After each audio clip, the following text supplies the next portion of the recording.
Bonjour à tous, bienvenue sur Fan de Couteaux. Aujourd'hui je vous présente un modèle de la marque Ka-Bar et Becker, le BK16.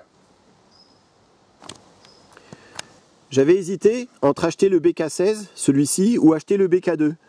Le BK2 pour moi il se rapproche beaucoup plus du SI5 en termes d'épaisseur de lame, en termes de poids et en termes de taille. J'adore le SI5, par contre je trouve qu'il n'est pas facilement transportable, et pour une balade en forêt, une journée en forêt ou même un bivouac, je trouve que le SI5 il est vraiment gros, lourd, assez encombrant. Il est vraiment orienté typé survie pure, alors que celui-ci, le BK16, il va se rapprocher peut-être plus d'un SI4, et je trouve que c'est beaucoup plus polyvalent en termes de petit travail, beaucoup plus polyvalent autour d'un camp, beaucoup plus polyvalent sur une journée en forêt, où on n'aura pas besoin de faire levier sur la lame. On va juste se tailler une petite pointe, se tailler un petit piquet de tente, un peu de préparation de nourriture. Je pense que ce couteau-là, il est largement suffisant. Alors du coup, je vous le compare avec le SI4. Franchement, pour moi, c'est vraiment deux couteaux qui rentrent et qui sont dans la même catégorie. Donc vous avez une longueur totale sur le Becker de 23 cm, longueur de la lame 11 cm. C'est vraiment idéal. Je l'ai souvent dit dans mes vidéos, mais pour une balade en forêt, une journée en bivouac, je trouve que ça c'est vraiment la taille qu'il faut. On va pouvoir faire du bâtonnage, on va pouvoir faire du feather stick, on va pouvoir faire de la préparation de nourriture. C'est pas trop gros, pas trop lourd, pas trop encombrant et assez solide pour tout ce qu'on va faire avec. On risque pas de le casser. L'épaisseur de la lame, donc c'est un peu plus fin que sur un ici, c'est 3 mm.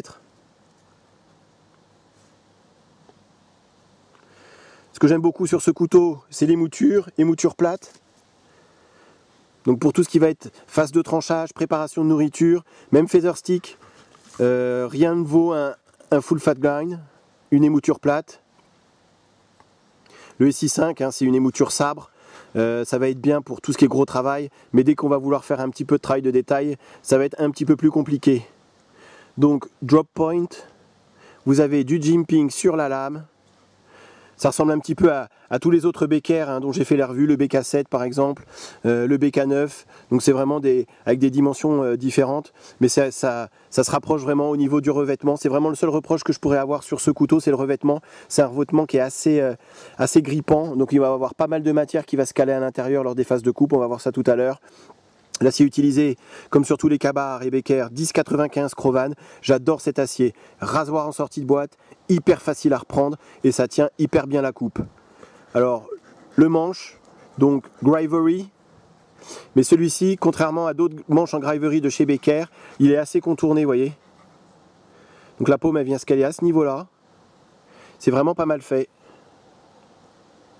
Là aussi, vous avez pas mal de contours. C'est assez fin au niveau de l'index. Ça devient un peu plus épais en fin de manche. Trou pour la dragonne, construction plate semelle. Voilà, comme on est habitué à voir chez Ka-Bar et Becker. C'est vraiment pas mal fait, on l'a très très bien en main. C'est assez léger. Le poids sur ce couteau, c'est 171 grammes.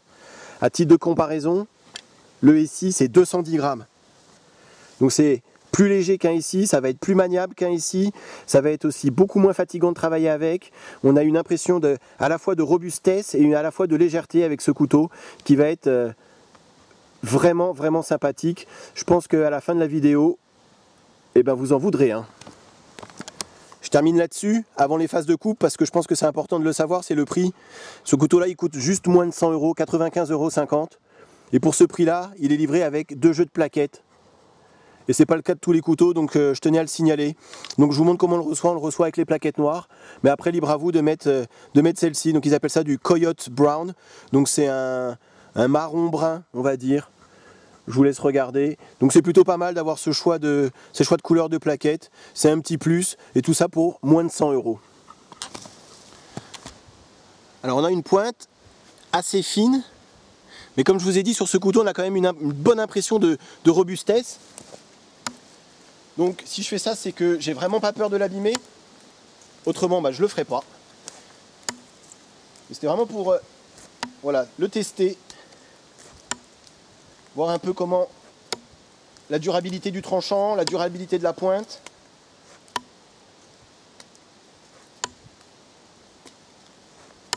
Ça rentre assez fort, hein. Ça c'est l'épaisseur de la lame, hein. C'est pas très épais, donc ça va pouvoir... Bonne pénétration.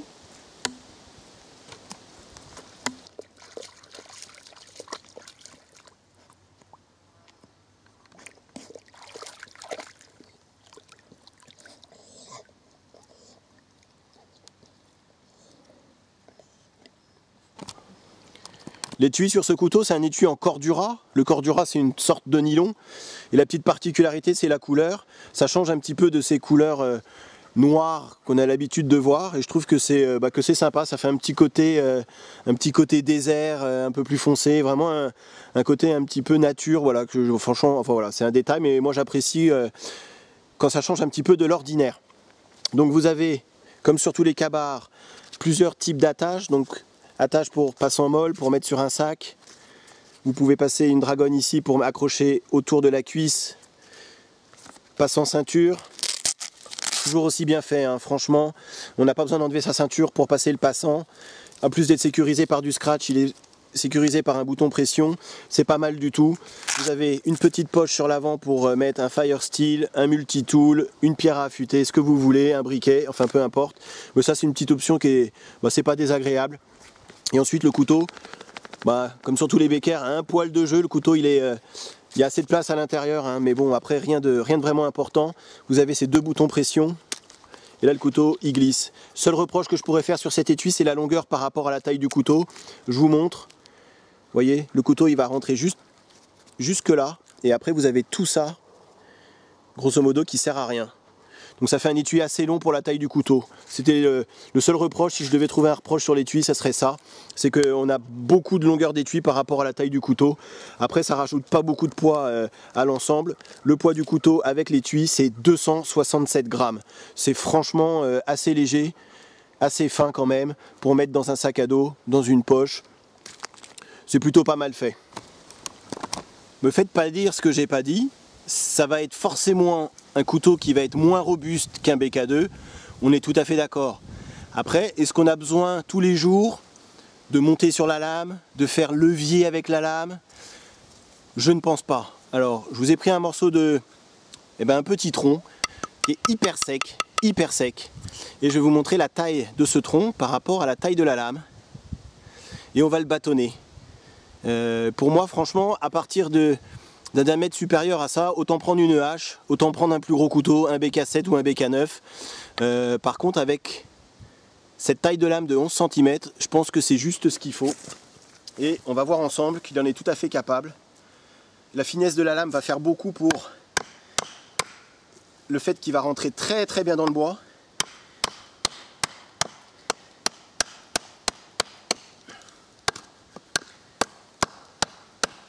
C'est bourré de nœuds.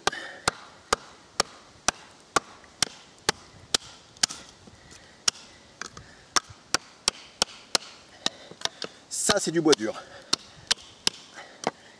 Je tape sur les plaquettes, sur la pointe.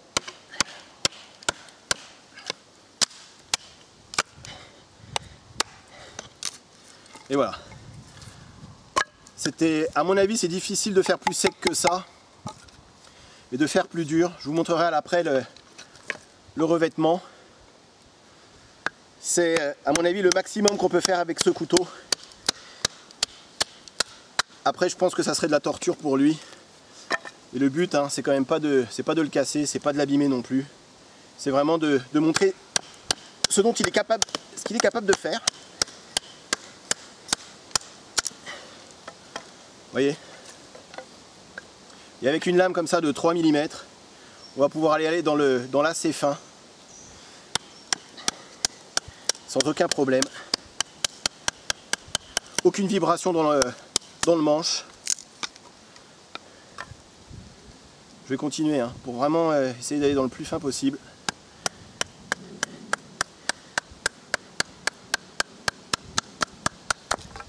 Vous voyez, on peut faire vraiment du travail assez fin. Alors je vais vous montrer, comme j'avais dit au début, le problème ça va être le revêtement.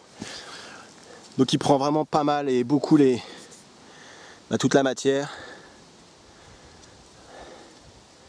Autrement, franchement, même sur la pointe,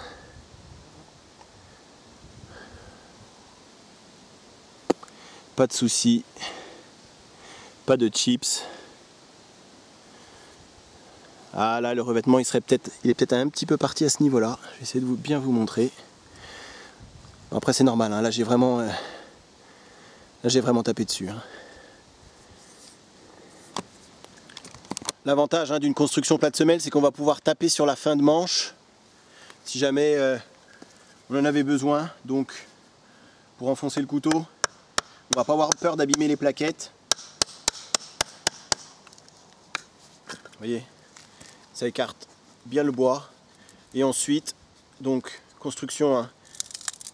Quand je vous ai dit que c'était un couteau qui avait quand même, on sent la robustesse de ce couteau malgré la légèreté. J'essaie vraiment de faire des torsions et de vous montrer qu'on n'a pas besoin d'une lame de 5 mm, à mon avis en tout cas, pour la plupart des tâches du quotidien. Vous voyez, suffisamment costaud pour vraiment faire levier sur la lame. Voilà. C'est plus je m'en sers et plus je suis épaté par cette petite lame et la polyvalence, tout ce qu'on arrive à faire. Et finalement, les plaquettes en Gryvery, c'est vrai que sur un bec à 7 ou sur un bec à 9, quand on fait des coupes à la volée, ça a tendance à glisser fortement. Ici, elles sont quand même, comme je vous ai dit précédemment, hein, hyper bien contournées. Du coup, on l'a hyper bien en main. Et franchement, ça ne me pose aucun problème, le fait que ça soit du Gryvery sur ce couteau.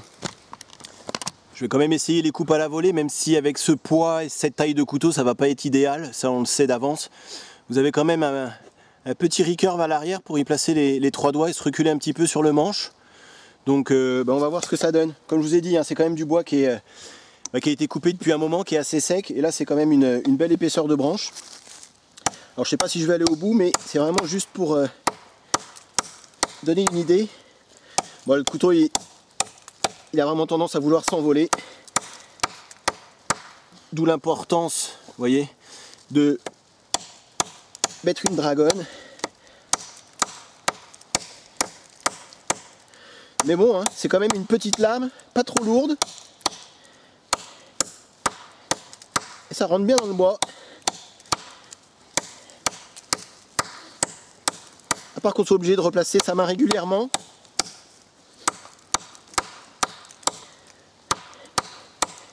C'est plutôt agréable. On ressent quasi aucune vibration.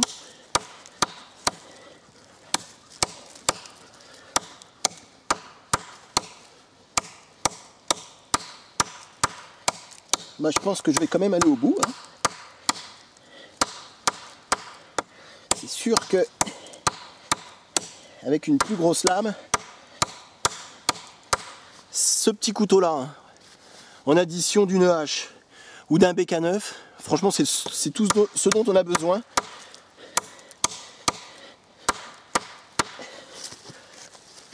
Elle est pas si mal, hein.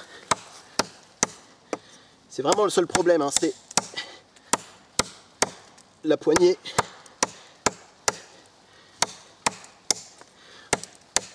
Autrement ça rentre quand même fort, hein. Je sais pas si on s'en rend bien compte, mais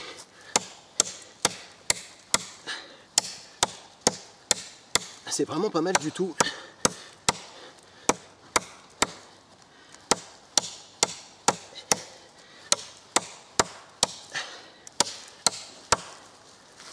Et là, je pense qu'on pourrait y arriver.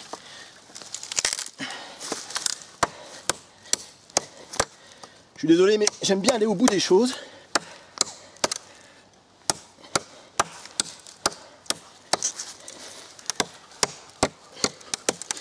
Et voilà. Franchement, eh ben ça vaut tous les discours. Alors je sais que je vous avais déjà montré cette petite scie, la Fiskars.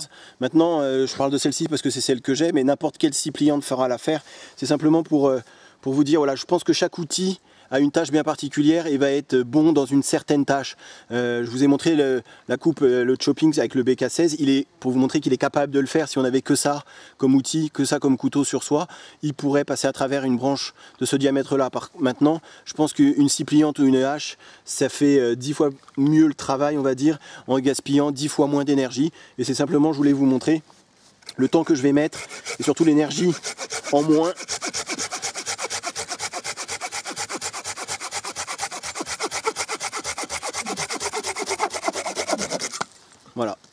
et c'est fini. Je suis pas essoufflé, ça m'a pris 30 secondes, ça fait du beau travail, et ça après pourquoi pas le bâtonner avec une hache ou un couteau un peu plus gros qu'un BK16 en tout cas. Un BK9, un BK7, pourquoi pas un SI5, pourquoi pas un BK2 également. Mais je pense que voilà, le BK16, dans le fond, il n'est pas fait pour passer à travers et pour bâtonner ce genre de branche, ni pour choper ce genre de branche. D'autres couteaux le feront bien mieux que lui. Lui, le BK16, il est vraiment destiné au petit travail, au feather stick. C'est ce qu'on va voir tout de suite. Comme je vous ai dit dans la présentation, j'adore cet acier, le 1095 Crowvan. Avec tout ce que j'ai fait et du sacré bâtonnage quand même, de la coupe à la volée sur du bois quand même vraiment solide, vraiment très dur, très sec, je trouve que on a encore un tranchant assez remarquable. Alors le revêtement il en a pris un sacré coup, là-dessus on est tout à fait d'accord. Il y a même des endroits sur la pointe par exemple et ici où il est un petit peu parti, je vous montrerai ça après. Mais juste le niveau du tranchant, franchement remarquable. Je vais vous montrer, et comme je vous ai dit, hein, pour moi ce couteau là c'est vraiment en addition d'une plus grosse lame ou d'une hache ou d'une scie pliante, c'est vraiment le couteau idéal, autour du camp, préparation de nourriture, un peu de feather stick, on l'a vraiment très bien en main. Alors je vais vous montrer sur du bois encore une fois hyper sec. J'essaye de partir d'assez haut pour faire du grand feather stick, de travailler sur toute la partie de la lame. Vous voyez un peu comme ça rentre encore hein, dans le bois sans aucun problème. J'avais déjà remarqué hein, sur le BK7 et le BK9 la durabilité de cet acier, hyper facile à reprendre, et ça c'est pas pour me déplaire, pour moi c'est toujours un plus de ne pas galérer une demi-heure pour retrouver un tranchant rasoir. Vous voyez, même sur la partie du belly, là où j'ai quand même tapé dessus, hein, pas de problème.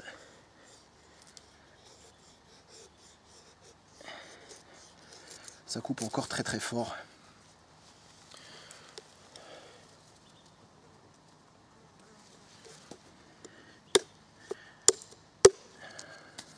Ça rentre super bien dans le bois.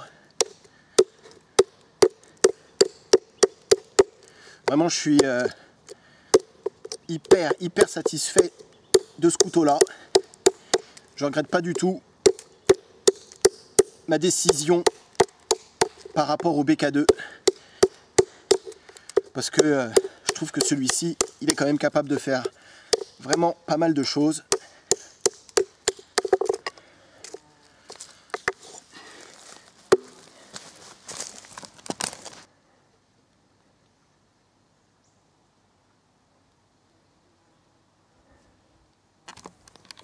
Avant de conclure, je voulais être vraiment absolument complet sur ce BK16.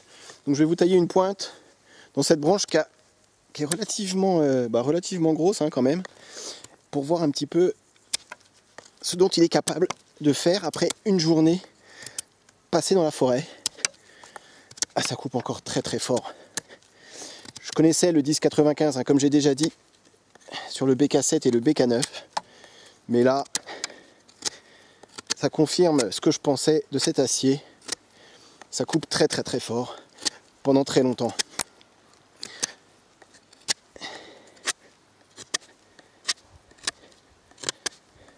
On l'a vraiment très bien en main ce couteau là, pas de point douloureux. Même lors de phases de coupe un peu appuyées comme là, où je fais quand même une relative force. Vraiment, on l'a hyper bien en main. Vous voyez ce qu'il est encore capable de faire. Et je ne l'ai pas affûté. Je vais vous montrer vraiment le tranchant. Ah, ça rentre encore très fort.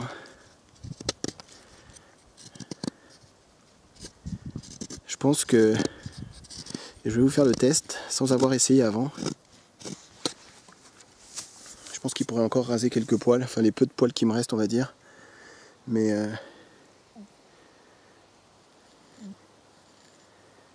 il faut quand même, j'exerce une sacrée petite pression, mais il y en a 2-3 hein, qui partent. Je sais pas si on va s'en rendre compte, mais il y en a quand même un petit peu. Voilà, j'enchaîne avec la conclusion du coup. Vous aurez compris, hein, Ce couteau pour moi il vaut vraiment le coup. Pour ceux qui regardaient sur un SI4 par exemple et qui trouvent un petit peu cher, alors oui vous avez la garantie à vie sur un SI, par contre là vous avez vu ce que j'ai fait avec. Alors le revêtement il a une petite tendance à partir un petit peu, vous voyez là. Bon, après c'est normal, hein, même chez SI de toute façon le revêtement il a tendance à partir un petit peu aussi au niveau de la pointe. Moi, je ne l'ai pas épargné hein, sur cette journée là, franchement tout ce que j'ai filmé, tout ce que j'ai coupé au montage également. Il en a vu hein, ce petit couteau et je suis hyper satisfait. Ça va être, à partir d'aujourd'hui, ça va être le couteau que je vais prendre pour aller passer ma journée dans les bois. Tellement je le trouve polyvalent, léger, facile à transporter, facile à utiliser. Un tranchant rasoir qui a une durabilité franchement assez impressionnante.